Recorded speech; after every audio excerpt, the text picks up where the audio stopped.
ಸರ್ವರಿಗೂ ನನ್ನ ನಮಸ್ಕಾರ. ನನ್ನ ಹೆಸರು ಸಂತೋಷ್ ವಿಪಿಸಿ ಹಾವೇರಿ. ಕರುನಾಡ ಹಣತೆ ಕವಿ ಬಳಗಾರಿ ಚಿತ್ರದುರ್ಗ ಕವಿನುಡಿ ಪ್ರೇರಣಾ ನುಡಿಗಳ ವಿಡಿಯೋ ವಾಚನ ಸ್ಪರ್ಧೆಗೆ ನನ್ನ ಕವನದ ಶೀರ್ಷಿಕೆ ಆ ಸ್ಥಳವಾಗುವುದು ಪ್ರಶಾಂತಮಯ.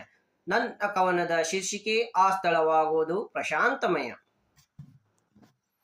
ಪ್ರಶಾಂತವಾದ ಸ್ಥಳದಲ್ಲಿ ಶಾಂತಿಮಯ ಧ್ಯಾನ ಮಾಡಿದರೆ ಮನಸ್ಸಿಗೂ ದೇಹಕ್ಕೂ ಆನಂದಮಯ. ಪ್ರಶಾಂತವಾದ ಸ್ಥಳದಲ್ಲಿ ಶಾಂತಿಮಯ ಧ್ಯಾನ ಮಾಡಿದರೆ ಮನಸ್ಸಿಗೂ ದೇಹಕ್ಕೂ ಆನಂದಮಯ. ಅವರಿವರಿಗೆ ತೊಂದರೆ ಕೊಡದೆ ನಿತ್ಯ ಚಟುವಟಿಕೆಗಳಲ್ಲಿ ತಲ್ಲೀನರಾದರೆ ಮನೆಯ ವಾತಾವರಣ ಶಾಂತಿಮಯ. ಅವರಿವರಿಗೆ ತೊಂದರೆ ಕೊಡದೆ ನಿತ್ಯದ ಚಟುವಟಿಕೆಗಳಲ್ಲಿ ತಲ್ಲೀನರಾದರೆ ಮನೆಯ ವಾತಾವರಣ ಶಾಂತಿಮಯ. ಅತಿಯಾಗಿ ರೇಗಾಡದೆ ಎಲ್ಲದರಲ್ಲೂ ಕೊಂಕು ಹುಡುಕದೆ ಸಮಾಧಾನದಿಂದ ನಡೆದರೆ ಬದುಕು ಪಾವನಮಯ. ಅತಿಯಾಗಿ ರೇಗಾಡದೆ ಎಲ್ಲದರಲ್ಲೂ ಕೊಂಕು ಹುಡುಕದೆ ಸಮಾಧಾನದಿಂದ ನಡೆದರೆ ಬದುಕು ಪಾವನಮಯ. ಮನದ ಗೊಂದಲಗಳಿಗೆ ಅವಕಾಶ ಕೊಡದೆ ಆಗಾಗ ಗ್ರಂಥಾಲಯಕ್ಕೆ ಹೋದರೆ ಹೊಸ ಹೊಸ ವಿಚಾರಗಳ ಜ್ಞಾನೋದಯ.